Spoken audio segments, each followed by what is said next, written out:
Guys, what's up? So back for another video, and an interesting one today. So I'm going to talk a little bit about whether I'm burning out my clients.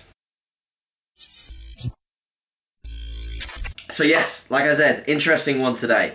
Am I burning out my clients? And what does that even mean? So burnout essentially means that, well, in my term, when people get to the point where they just simply do not want to do what they're doing anymore. So it might be in any sport. It could be football, it could be motorsport, it could be cycling, it could be anything.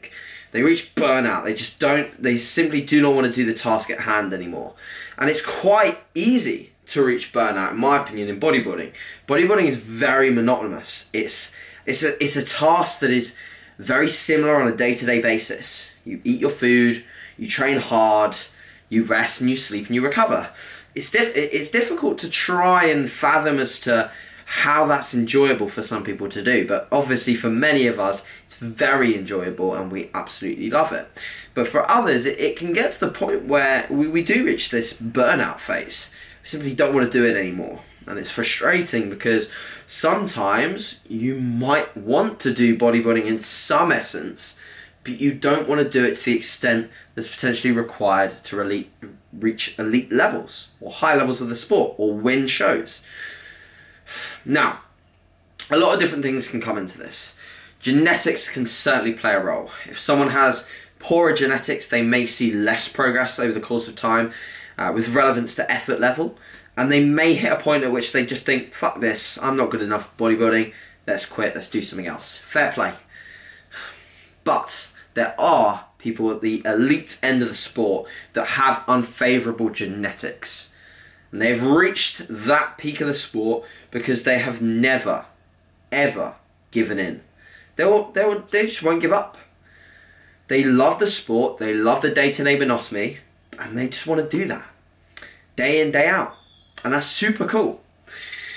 So something I've noticed with some of my clients is generally the way that I coach is similar to the way that I will do things for myself.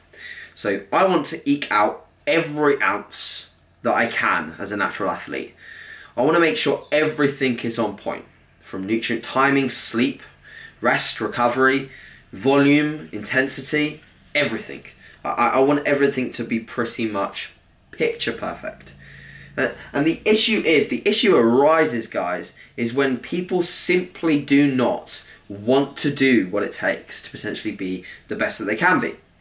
And a lot of people in the sport will try to rationalize that by going in a route that potentially is easier. Okay, so they'll go for like potentially a very flexible diet.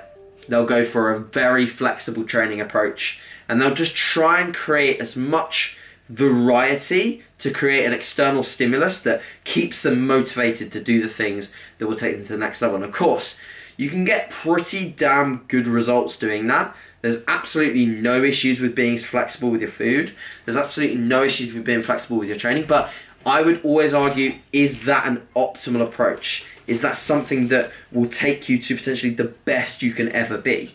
I'd always argue in that case that there's potentially an inch or an ounce that you're missing out on comparative to someone that is doing everything within their power. So what I would consider is trying to blend the best of both. If you are someone that does struggle with sticking to the day in, day out monotony of the bodybuilding task, I would also consider as to whether competing is of your best interest, especially if you're someone that is newer to the sport. I think that the dedication level required to take it to the stage is something that is not really that balanced. Personally, I don't think that it's a balanced process, and I don't think that it's certainly the best option for most. So if you are that person that is already struggling and you haven't even competed yet or anything like that, you're already struggling to adhere to potentially an off-season phase, then I don't think competing at this moment will be for you.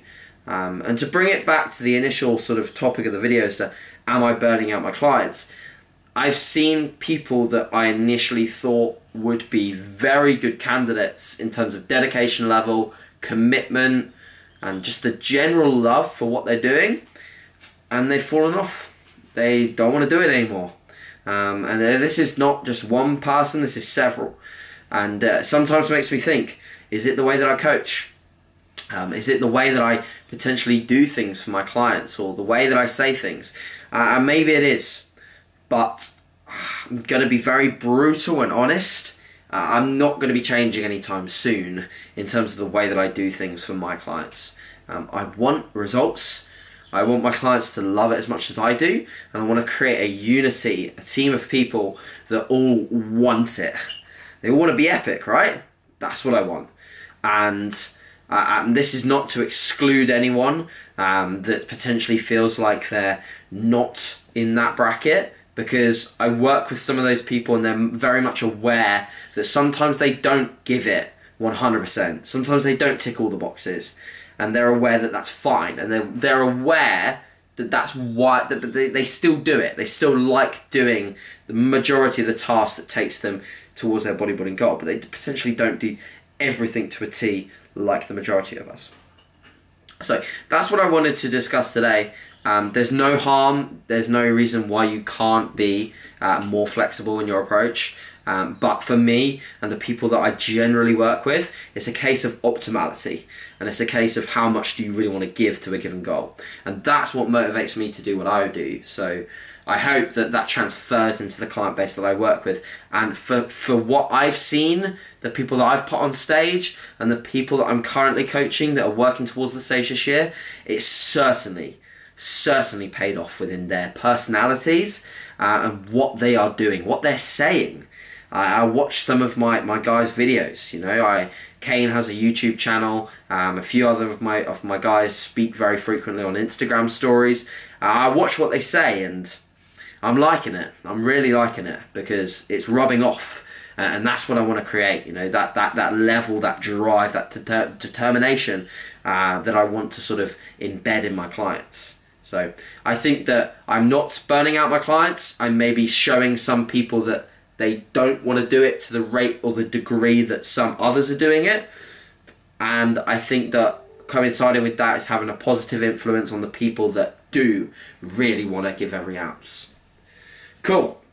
Hope you enjoyed the video, guys. As usual, any comments on this topic, please give me some feedback. Hope you're enjoying these sort of shorter face-to-face videos that I'll try and get up once weekly. Apologies on not having a podcast with Valentin. That's the reason why I'm recording this tonight, because you haven't got one this week. Unfortunately, we just got the times mixed up, and he's got a time difference his way, and he's got a busy weekend. So we're going to record that next week, and we've also got a very exciting guest next week. So that'll be very good, and we'll catch up then. But for now, this video will hopefully suffice for a little bit of your time. Maybe you're doing cardio or whatever, but whatever you're doing, be epic, give it your all, and I'll see you in the next one. Cheers, guys.